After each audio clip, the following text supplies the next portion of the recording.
भारत में कारों की बात हो और मारुति सुजुकी का नाम ना आए, ऐसा तो हो ही नहीं सकता। आज के इस दिलचस्प विश्लेषण में इस ब्रांड की पहचान और इसकी सेल्स स्ट्रैटेजी में आए एक बहुत ही नाटकीय बदलाव को करीब से समझने की कोशिश करेंगे।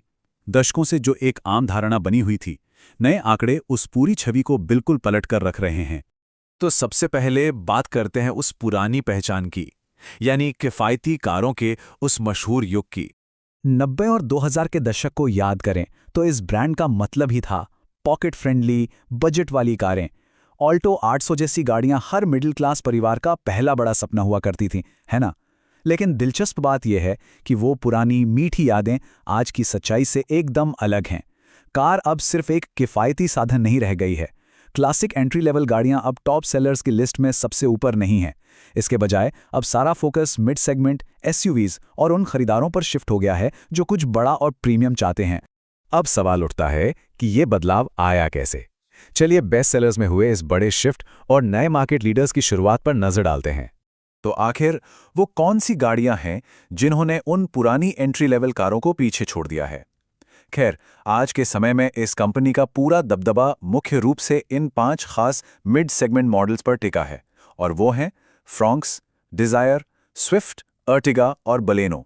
बस इन 5 कारों ने कंपनी की पूरी प्रोडक्ट आइडेंटिटी को बदल कर रख दिया है। फोकस अब पूरी तरह से बेसिक कारों से हटकर बढ़िया और प्रीमियम फीचर्स वाले सेगमेंट की तरफ चला गया है। इस बदलाव को और गहराई से समझने के लिए 50% के इस डेटा और इन आंकड़ों के पीछे की कहानी को देखना होगा। बाजार में आए इस बड़े शिफ्ट का असली अंदाजा पिछले साल के नंबर से लगता है। सिर्फ पिछले साल ही कंपनी ने कुल 18,23,000 गाड़ियां बेचीं। जी हां, 18 लाख से भी ज्यादा। ये वाकई एक हैरान करने वाला नंबर है, जो मार्केट में ब्रांड की मजबूत पकड़ को दिखाता है। लेकिन असली कहानी तो इस विशाल संख्या के अंदर छुपी हुई है। उन 18 लाख से ज्यादा कारों में से लगभग 9,58,000 कारें सिर्फ और सिर्फ उन्हीं 5 मिड सेगमेंट मॉडल्स की बिकी हैं। मतलब सीधे शब्दों में कहें तो ये 5 गाड़ियां कुल सेल्स के लगभग 50% हिस्से के लिए जिम्मेदार हैं।